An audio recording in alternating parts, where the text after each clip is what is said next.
Le 21 juillet 2021, un accord entre Sami Madi, le secrétaire d'État à l'asile et à l'immigration, et les sans-papiers qui occupent l'église du béguinage, l'ULB et la VUB, met un terme à 60 jours de grève de la faim où on a frôlé la mort de plusieurs personnes. This is hunger check for my child. On arrivait à mettre en place des accords. Personne n'est illégal. Ils ont l'impression d'avoir obtenu quelque chose, qu'on leur a donné des garanties et en fait un nouveau combat se met en place, c'est constituer le dossier. Moi mon dossier il est déjà posé à la commune, il n'y a pas encore la réponse. Attends. Plus de 3 mois plus tard, il s'avère que Sami Madi n'a pas respecté ce qu'il avait promis aux sans-papiers. On a l'impression, nous, 4, d'avoir été instrumentalisés pour sortir ce gouvernement de cette crise. C'est ultra violent, c'est ultra violent. Il vaut sa parole ou il vaut rien. Dans cette vidéo, on va donc décortiquer comment le gouvernement a trahi les grévistes de la faim en reprenant l'histoire depuis le début.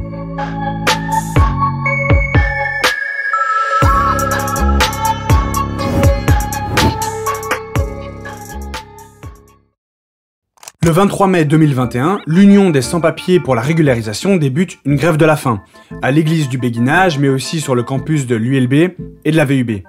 C'est une des suites de plusieurs années de combats de collectifs de sans-papiers en Belgique.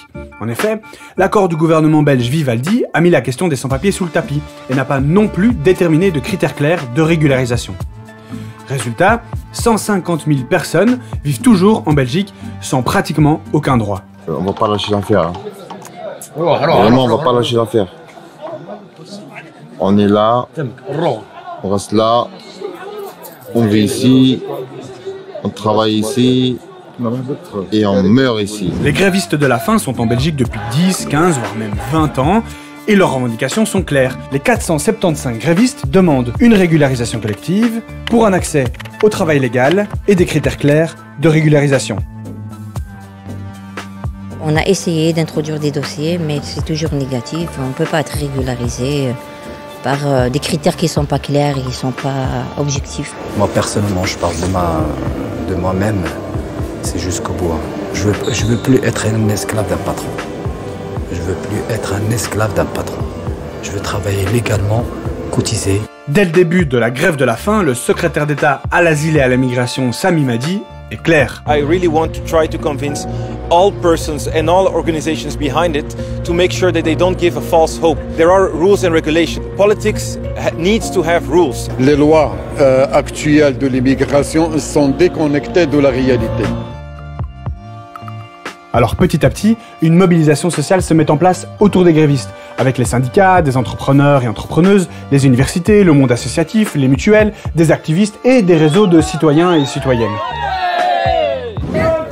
Le 9 juin, le siège du Parti socialiste est occupé par des activistes obligeant les ministres socialistes à faire pression pour une solution allant vers la régularisation. Ensuite, c'est l'Office des étrangers qui est occupé. Mais les jours passent et Sami Madi reste inflexible. Le 27 juin, une dizaine de sans-papiers se cousent les lèvres.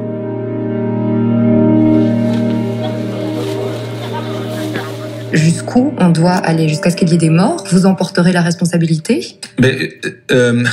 Ce que je demande, c'est qu'on arrête de mettre de l'huile sur le feu. Et c'est ça qui m'inquiète avant tout. Qui met de l'huile sur le feu? Mais toute personne qui est présent à l'église du béguinage, la VUB, l'ULB, et qui encourage à ce qu'on continue à faire cette grève de la faim. Une régularisation collective, ça n'entre pas dans la vision du gouvernement et dans la politique que je vais développer. On veut développer une politique dans laquelle on va accompagner des gens à pas seulement retourner dans leur pays d'origine, mais être réintégrés dans leur pays d'origine. My children every time call here, Papa, where are you?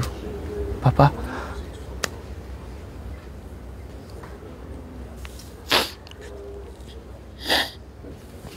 I'm sorry. This is hunger check for my child. They are born in here. I have to give life to my child.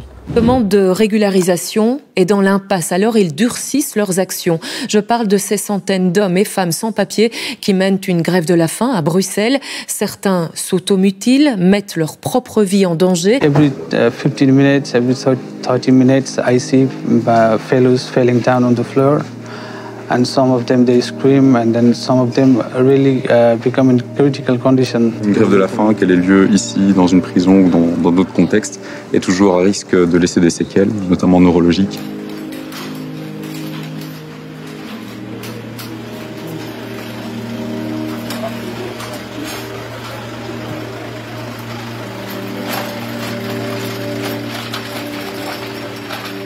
Le 14 juillet, les grévistes de la faim s'enferment dans l'église. Le témoignage d'Ahmed, il explique ici pourquoi les grévistes ont décidé de fermer la porte de l'église. On écoute. C'est un signe envoyé au secrétaire d'État, un signe de colère, un signe de mécontentement, un signe de désespoir. Il n'y a aucune piste sur la table à ce stade ? Il n'y a rien, Les sans-papiers ont montré leur accord pour rentrer dans une démarche individuelle et donc pour s'éloigner d'une démarche collective, mais les autorités restent sourdes. Dans les antécédents d'église du Béguinage, nous avons eu plusieurs vagues d'actions telles que des grèves de la faim et suivies parfois ou pas d'opérations de régularisation. Cet appel d'air n'a jamais été constaté. Des bouteilles d'eau devant la porte de l'église du Béguinage. Certains des grévistes de la faim refusent désormais de boire. Une grève de la soif comme geste ultime, disent-ils. Médecins du Monde lance l'alerte. L'ONG parle de 300 grévistes qui n'ont plus que quelques jours de survie. Là, on est dans une sorte de stress permanent d'espérer que rien ne se passera dans les heures qui viennent. Le gouvernement a décidé d'intervenir en urgence et a envoyé une quinzaine d'ambulances sur place hier vers 23h, provoquant la panique chez les grévistes. La tentative d'hospitalisation est un échec. Pas un seul des 475 grévistes n'a quitté son lit pour suivre la Croix-Rouge. De l'autre côté, la mobilisation de la société civile continue.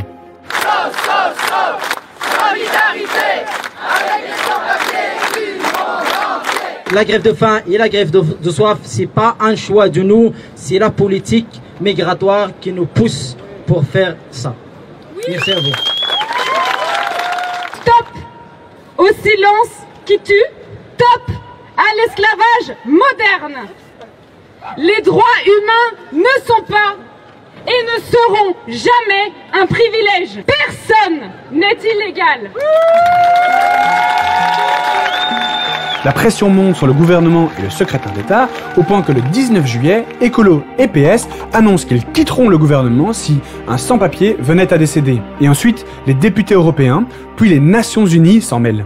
Les gens qui sont en grève de la faim aujourd'hui ont des salaires horaires de 3 à 4 euros, n'ont aucune protection sociale quelconque, et s'ils se plaignent des conditions de travail qui sont les leurs, ou de ce que l'employeur, par exemple, ne paye pas le salaire, eh bien, ils savent bien qu'ils s'exposent au risque d'être dénoncés. C'est des gens qui nettoient nos bureaux. C'est des gens peut-être qui nettoient ces bureaux-là, ici. C'est des gens qui travaillent pour les Belges tous les jours. Ils sont là pour montrer leur attachement à leur pays, quitte à frôler la mort. Et c'est pas une question d'être pro ou anti-migrant, ou c'est pas ça, c'est l'ordre de la décence, de l'ordre de la morale. Et on peut pas accepter ça. Enfin, le 19 juillet, Sami Madi désigne un envoyé spécial pour négocier. Et 2 jours plus tard, le 21 juillet, jour de fête nationale belge, appris cet après-midi que les sans-papiers grévistes de la faim et de la soif avaient décidé de suspendre pour le moment cette grève. Un certain nombre d'accords ont été mis en place. On arrivait à mettre en place des accords et pour qu'on n'aura plus de stress et angoisse à l'intérieur de l'église, on a pris cette décision d'arrêter la grève de la soif et suspendre pour le moment la grève de la faim.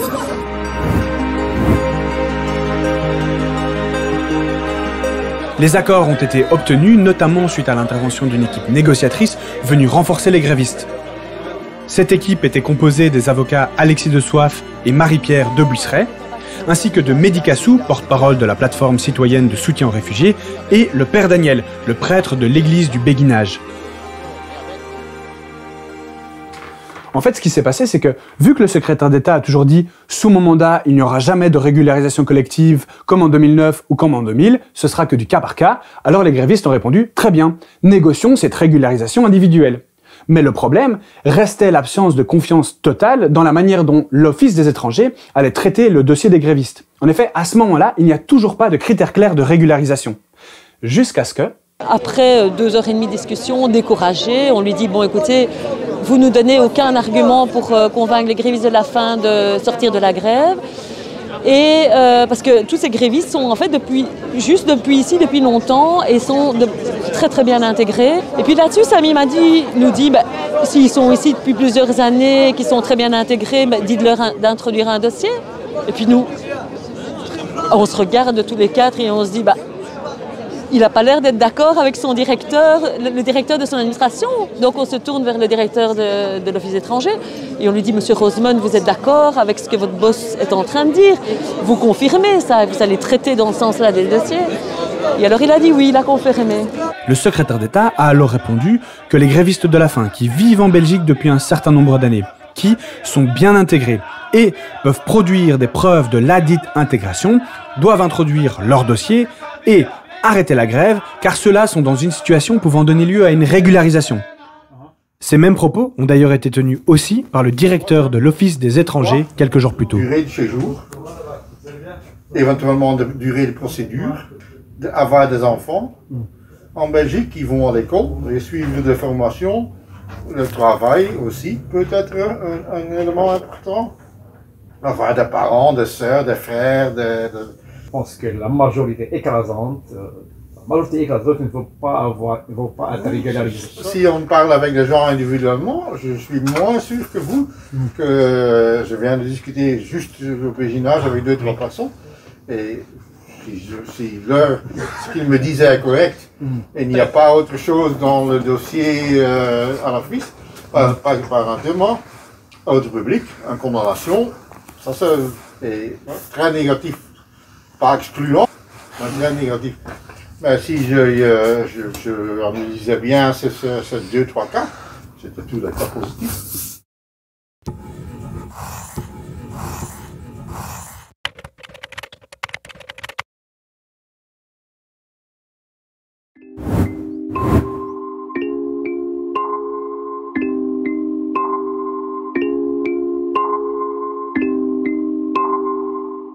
Début août, les caméras, les soutiens et les politiques laissent place peu à peu au calme et au travail de l'ombre. Il y a 475 dossiers à façonner et pour épauler les grévistes, les ressources sont dérisoires et ne viennent en tout cas pas du fédéral. On compte 3 travailleuses à temps plein, dont une bénévole et quelques aides ponctuelles. Malheureusement, plusieurs événements vont rendre la constitution des dossiers compliquée, voire même violent. Au point que le sentiment d'avoir été trahi par le gouvernement grandit chez les ex-grévistes de la faim. Pour comprendre ce qui s'est passé, on va en discuter avec Tarek, un des porte-parole de l'Union des sans-papiers pour la régularisation, mais aussi avec Juliette et Zoé, qui sont les 2 juristes qui ont aidé à la constitution des dossiers de régularisation.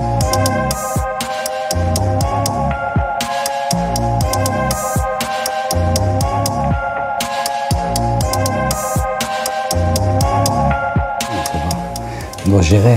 Il doit y avoir plein de trucs dans la tête en même temps. Côté psychique, on était très fatigué après 7 mois d'occupation et grève de la faim. Heureusement, il n'y avait pas de mort. Ça c'est le plus important pour moi, qu'il n'y avait pas de mort. Mais certes, il y a des dégâts psychiques, il y a des dégâts physiques, ça c'est sûr. Et moi, je suis parmi les personnes qui ont eu des dégâts physiques et même psychiques jusqu'à maintenant. Des fois, j'arrive pas à dormir. Mais depuis le 21, c'était un autre stress, c'était un stress administratif. Il y a vraiment ce sentiment qu'ils interrompent la grève de la faim, ils ont l'impression d'avoir obtenu quelque chose, qu'on leur a donné des garanties et en fait un nouveau combat se met en place, c'est constituer le dossier et courir à gauche à droite pour constituer le meilleur dossier avec tous des papiers un peu absurdes qui démontrent l'ancrage, la présence, des contacts réguliers ou des liens avec des Belges, des promesses d'embauche. C'était un stress très fatigant. Pourquoi? Parce qu'on a cessé la grève de la faim. Sur le champ, on a passé à la constitution des dossiers. Comme vous savez, c'était fin juillet, début du mois d'août. La plupart des administrations étaient fermées, donc les occupants ils trouvaient des difficultés pour récupérer leurs papiers, pour prouver leur ancrage durable sur le territoire belge. On a eu un autre problème, c'est le problème des adresses. Il leur fallait, comme pour n'importe qui, une résidence à laquelle il fallait un contrôle de résidence positif. C'est des gens qui ont, qui ont occupé les lieux pendant 7 mois avant l'interruption de la grève. Et donc il y a des tas de gens qui ont perdu leur logement, où il y a des personnes qui n'en avaient pas avant mais qui n'en ont pas trouvé depuis. Donc c'est pas que la condition soit inutile dans tous les cas, mais dans le cas des grévistes, c'était irréalisable que tout le monde trouve une adresse de résidence qui convenait pour un contrôle dans l'urgence, quoi. On a voulu faire remonter l'information auprès des autorités et on leur a dit qu'il y avait d'autres systèmes, d'autres possibilités à mettre en place et ils n'ont pas voulu suivre notre demande. C'était absurde parce qu'on lui disait mais pour avoir un logement, il faut pouvoir travailler légalement. Pour pouvoir travailler légalement, il faut un titre de séjour. Donc, le problème était pris à l'envers, ça avait aucun sens. Rester à la maison H24 sans sortir de la maison en attendant le passage de l'agent de quartier, c'est très stressant. Il se peut que même en passant 3 fois, l'agent de quartier ne tombe pas sur le gréviste qui réside pourtant bien dans le logement et que le résultat soit alors négatif et qu'ils ne reçoivent pas leur décision. Le discours de la journée, c'est juste agent de quartier, passage, dépôt de dossier, la décision. C'est ça les sujets au sein de l'église, il n'y a pas d'autre chose. Je comprends aussi, il y a la pression. Qui est responsable de tout ça? C'est le gouvernement et c'est l'Office des étrangers. C'est une procédure qui est uniquement écrite et qui tient en 10-15 pages. Et qui est donc super facile à déshumaniser. C'est pas un humain dans ce dossier, c'est un dossier. La plupart des sans-papiers disent que l'Office des étrangers prend des décisions aléatoires. Ils se posent la question, c'est qui traite leur dossier? Est-ce que c'est une machine ou c'est un humain? C'est hyper symbolique quand tu vas devant l'Office des étrangers. Tu vois pas à travers, tu ne sais pas comment ça fonctionne en interne. Ça a un impact sur des vies, ça a un impact sur l'avenir des gens. C'est une avocate qui m'a dit ça, Sybille Joé, qui me disait, mais ce qui est hyper interpellant aussi, c'est qu'on accepterait ça d'aucune autre administration qui concerne les Belges.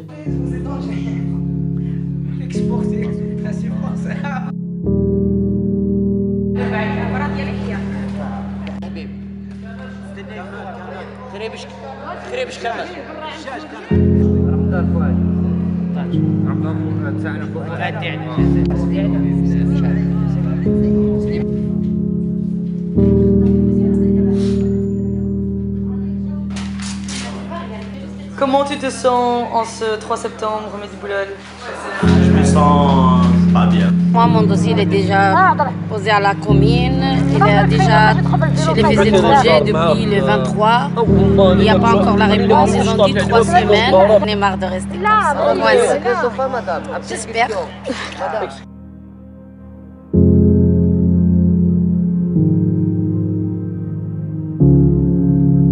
Et maintenant, je n'ai pas reçu aucune visite, domiciliation.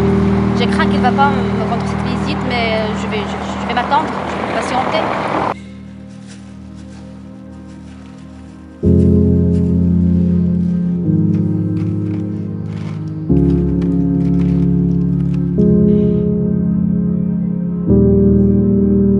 €1 négatif, ça c'est positif.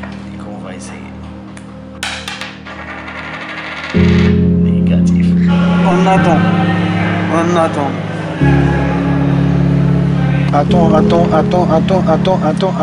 Ce que j'ai envie de vous partager, c'est ce qu'on est en train de vivre. C'est dur. Attends, c'est dur, hein? Il va y avoir des positifs et des négatifs, qu'on sait qu'il n'y aura vraiment pas que des positifs. Dans leur tête, ils disent qu'on a tendu la main au gouvernement, on a fait ce que le gouvernement nous a demandé, c'est de constituer les dossiers, c'est de les déposer, c'est d'avoir une adresse, c'est d'avoir le passage d'agent de quartier. Et si on reçoit un négatif, ça veut dire que le gouvernement n'a pas tenu sa parole.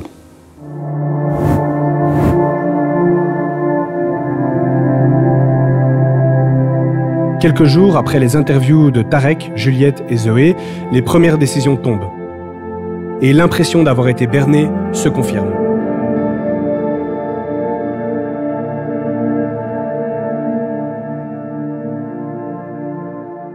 Ce matin, j'ai relu une décision qui concerne un gréviste qui est en Belgique depuis 2004, qui a des membres de la famille qui sont belges, qui est syndicalisé, qui est ultra investi dans le milieu associatif. Il a des témoignages de députés.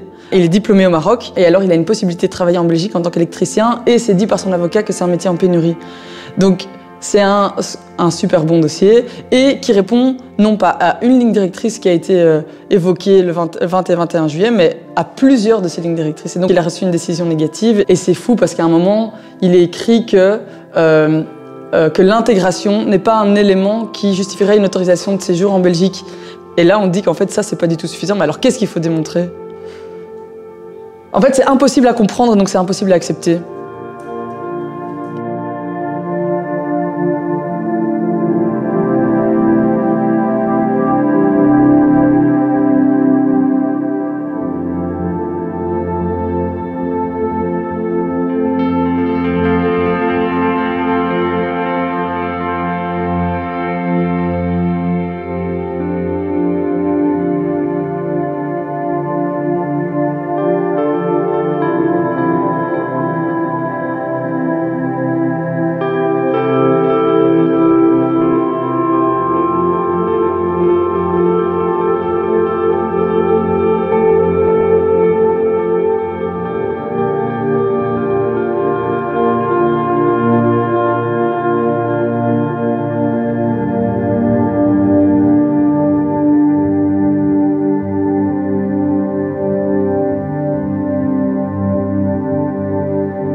Tarek, pourquoi est-ce qu'on est là aujourd'hui?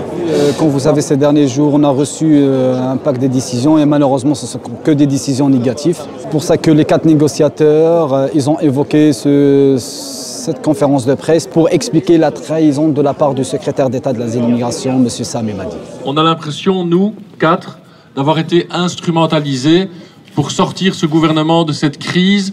Aujourd'hui, on peut décemment dire que cette parole n'a pas été respectée. Le secrétaire d'État a rompu une forme de pacte moral. Malheureusement, par, je pense, et je pèse mes mots, son incompétence, le gouvernement est obligé maintenant de se saisir de ce dossier et de trouver des solutions.